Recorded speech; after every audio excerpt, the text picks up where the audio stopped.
Next heading लिखेंगे, इसे अधीनस्थ न्यायालय, अधीनस्थ न्यायालय कहते हैं, या फिर जिला व सत्र न्यायालय कहते हैं। सत्र सेशन कोर्ट, सत्र न्यायालय, न्यायालय ये इसमें इसका नाम है। अधीनस्थ न्यायालय भी कहा जाता है क्योंकि ये डिस्ट्रिक्ट हाई कोर्ट के अधीन ये काम करते हैं, इसलिए इनको अधीनस्थ न्यायालय भी कहा जाता है। ठीक है। अब सबसे पहली बात, इसमें ये किस भाग में है? भाग 6 के अंतर्गत आएगा, क्योंकि ये राज्य के अंतर्गत होते हैं। तो भाग 6 अनुच्छेद कितना होता है? तो अनुच्छेद इसका 233 से लेकर के 237 में जिला एवं अधीनस्थ न्यायालयों की बात कही गई, जिला व सत्र न्यायालय की बात कही गई है। अब ये जो न्यायालय है ये 3 तरीके के होते हैं। एक होता है दीवानी, होता है दीवानी न्यायालय, एक होता है दीवानी फौजदारी, फौजदारी, और तीसरा होता है राजस्व कोड। ये 3 तरीके के कोड होते हैं, राजस्व कोड। एक दीवानी होता है, एक फौजदारी, एक होता है राजस्व। दीवानी को सिविल कोड भी कहते हैं, सिविल कोड, और इसे क्रिमिनल कोड कहते हैं। फौजदारी को क्रिमिनल कोड, क्रिमिनल कोड, और इसे रेवेन्यू कोड कहते हैं, रेवेन्यू, रेवेन्यू कोड कहा जाता है। ये इनके इस तरीके से भी नाम आते हैं, सिविल कोड, क्रिमिनल कोड और रेवेन्यू कोड। ठीक है। अब सिविल कोड क्या होता है, क्रिमिनल क्या होता है और रेवेन्यू क्या होता है? ये 3 तरीके के होते हैं। जब इसमें कोई जमीन जायदाद संबंधी कोई मामले होते हैं, जमीन जायदाद संबंधी मामले दीवानी न्यायालय में आते हैं। ठीक है। कौन से मामले? जमीन जायदाद, जायदाद संबंधी मामले कहां पर सुने जाते हैं? संबंधी मामले, मामले दीवानी कोर्ट में, दीवानी कोर्ट में सुने जाते हैं, कोर्ट में सुने जाते हैं। अगर हमारा कोई जमीन जायदाद संबंधी मामला है तो उसको कहां पर सुना जाता है? तो दीवानी कोर्ट में। ठीक है। लेकिन क्रिमिनल का मतलब क्या है? क्राइम से संबंधित, चोरी, डकैती, मर्डर, इस तरीके के मामले जो होते हैं वो क्रिमिनल कोर्ट में सुने जाते हैं। ठीक है। चोरी, डकैती, डकैती, हत्या, हत्या संबंधी मामले, संबंधी मामले, मामले क्रिमिनल कोर्ट में सुने जाते हैं, क्रिमिनल कोर्ट में सुने जाते हैं, क्रिमिनल कोर्ट में सुने जाते हैं, सुने जाते हैं। अब देखो रेवेन्यू कोर्ट की बात आ रही है, तो रेवेन्यू में राजस्व संबंधी कोई मामला होगा, है ना, भू राजस्व संबंधी मामले, भू राजस्व संबंधी कोई मामला है तो भू राजस्व, टैक्स एक्स से संबंधित भू राजस्व संबंधी या कर चोरी संबंधी मामले, कर चोरी संबंधी मामले, कॉमा कर चोरी संबंधी मामले, मामले राजस्व कोर्ट में सुने जाते हैं, राजस्व कोर्ट में जाते हैं, कोर्ट में सुने जाते हैं, सुने जाते हैं। तो ये अलग अलग कोर्ट, ये 3 तरीके के कोर्ट होते हैं डिस्ट्रिक्ट कोर्ट में।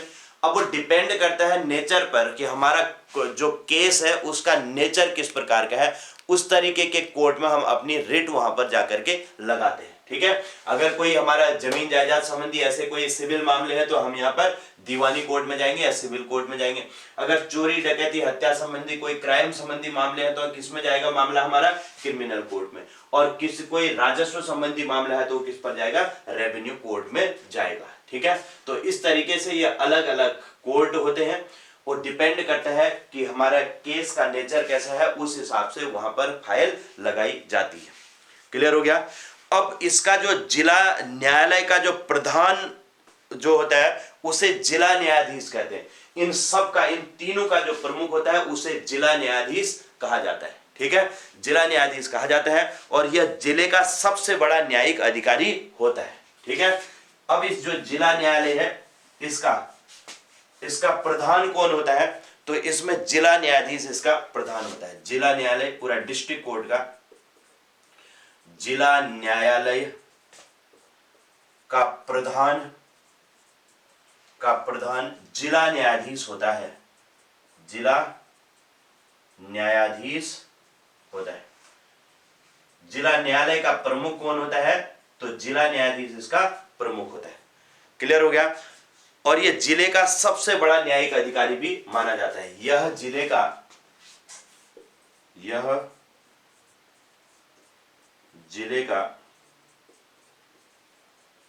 प्रधान अधिकारी, ठीक है, सबसे बड़ा अधिकारी कह लो या फिर न्यायिक अधिकारी कह लो, सबसे बड़ा प्रधान न्यायिक अधिकारी होता है। न्यायिक अधिकारी होता है।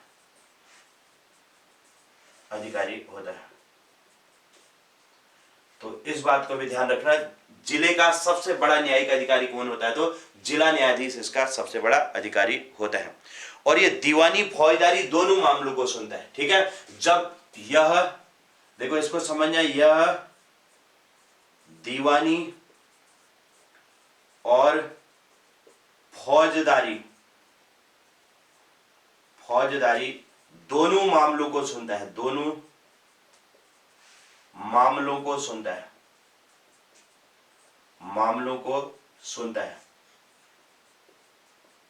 है। और इसी में देखो, जब ये दीवानी मामलों को सुनेगा तो इसे जिला न्यायाधीश कहते हैं। ठीक है, जब ये फौजदारी मामलों को सुनता है तो इसे क्या कहते हैं? सत्र न्यायाधीश कहा जाता है। ठीक, तो इधर पर लिख लेना, जब यह दीवानी मामलों को सुनता है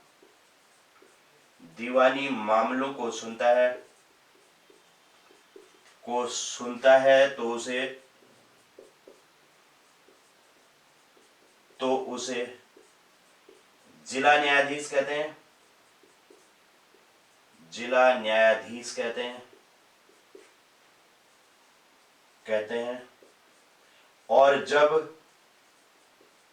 और जब क्रिमिनल मामलों को सुनता है, क्रिमिनल मामले सुनता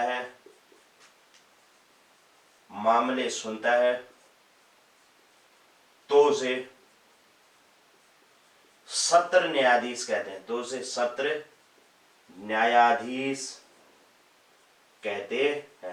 तो इसीलिए कहा जाता है जिला एवं सत्र न्यायाधीश। तो ये हुआ जिला व सत्र न्यायाधीश। क्लियर हो गया? जब सिविल मामलों को सुनता है तो जिला न्यायाधीश, जब क्रिमिनल मामलों को सुनता है तो उसे सत्र न्यायाधीश कहते हैं। चलिए लिखो तो इसको एक बार, लिखे इतने पॉइंट, जिला एवं सत्र न्यायाधीश। ठीक है, अब इसमें जिला न्यायाधीशों की नियुक्ति मैंने पहले ही बता रखा है आपको। इनकी नियुक्ति कौन करता है? जिला न्यायाधीशों की नियुक्ति कौन करेगा? तो राज्यपाल इनकी नियुक्ति करता है। ठीक है, जिला न्यायाधीशों की नियुक्ति लिख लेना। इसके बाद इनकी जिला न्यायाधीशों की नियुक्ति, जिला न्यायाधीशों की नियुक्ति कौन करता है? तो नियुक्ति राज्यपाल करता है। इसको ध्यान रखेंगे, इनकी नियुक्ति राज्यपाल करता है। और योग्यता 7 वर्ष तक अधिवक्ता रहा हो। 7 वर्ष तक वह अधिवक्ता रहा हो, मतलब वकील रहा हो 7 वर्ष तक, तब जाकर के डिस्ट्रिक्ट कोर्ट का ये न्यायाधीश बन सकता है। ये इसके लिए योग्यता है, 7 वर्ष तक अधिवक्ता रहा हो।